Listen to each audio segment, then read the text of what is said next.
ایک انصاری جوان کا وقت آخر آیا تو پہلے یہ ہوتا تھا کہ جب کوئی بیمار ہوتا اور مرض موت میں مبتلا ہوتا تو اس کے اہل خانہ حضور کو بلا کے لے جاتے. حضور اس کے پاس تشریف رکھتے، پھر اس کی موت واقع ہوتی، پھر اس کی تجہیز و تکفین ہوتی، پھر جنازہ ہوتا، قبر میں اتارتے، پھر حضور آتے.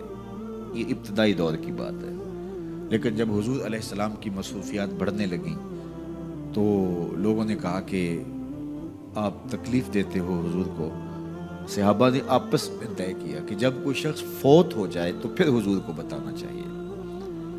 تو پھر جب کوئی فوت ہو جاتا تو پھر حضور کو بتاتے، حضور ان کے ہاں تشریف لے جاتے. لیکن پھر اور زیادہ مصروفیت ہوئی تو کہا حضور کو جنازے کا بتانا چاہیے، پھر جنازے کا بتاتے.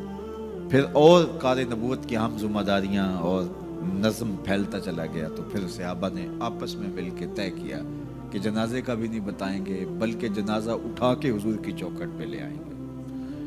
اور پھر جنازہ اٹھا کے لے آتے. یہ باب البقیع سے باہر جو جگہ خالی پڑی ہے، جنت البقیع کے درمیان جو جگہ ہے، یہاں لا کے جنازہ رکھا جاتا ہو. حضور کے دور میں سارے جنازے یہاں ہوتے تھے. تو پھر جنازہ لایا جاتا، حضور سے عرض کیا جاتا اور حضور حجرہ انور سے نکل کے جنازہ پڑھا دیتے. تو یہ ابتدا کی بات ہے. تو حضور پہلے ہی تشریف لے جاتے. تو وہ انصاری جوان کا وقت آخر تھا اور آقا کریم علیہ السلام اس کے سرحانے بیٹھے تھے. تو اسرائیل علیہ السلام روح قبض کرنے کے لیے آئے.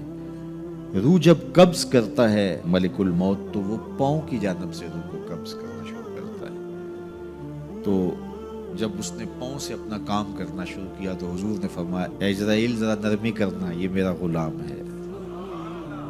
تو اسرائیل نے جو جواب دیا، میرے والد گرامی جب یہ حدیث بیان کرتے تھے تو ان کے آنسو نہیں تھمتے تھے.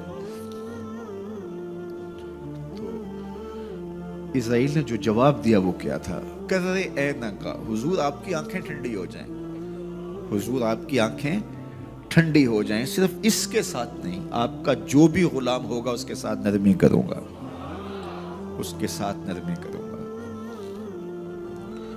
تو حضور کا رخ انور اس وقت اگر نصیب ہو جائے، اس وقت حضور کے چہرے کی زیارت نصیب ہو جائے تو مجھے بتائیے کہ پھر تو زندگی کی جستجو ہی کامیاب ہو گئی. اللہ ہمیں حضور کی محبت عطا کرے اور ہمارے باطن کو ستھرائی دے دے.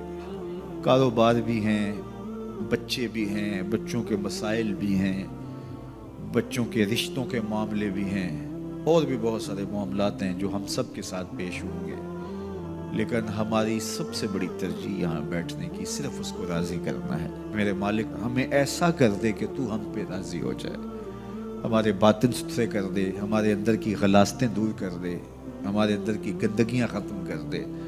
حسد سے، حقد سے، بغض سے، کینے سے، نفرتوں سے ہمارے من صاف کر دے اور اللہ دین کا کوئی کام ہم سے لے لے.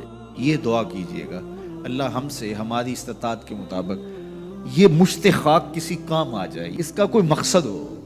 ساری زندگی یوں ہی جو ہے وہ گزر نہ جائے. وہ کیا کہا تھا اکبر الہ آبادی نے، کیا بتائیں احباب کیا کار نمایاں کر گئے، بی اے کیا، نوکر ہوئے، پینشن ملی اور مر گئے.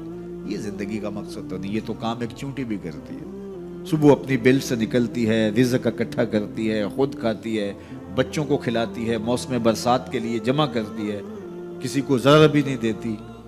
اور یہی کام انسان کا ہو، صبح کام پہ نکل گیا، شام آ گیا، سو گیا، چلا گیا، تو پھر کیا فائدہ اشرف المخلوقات کا ہے.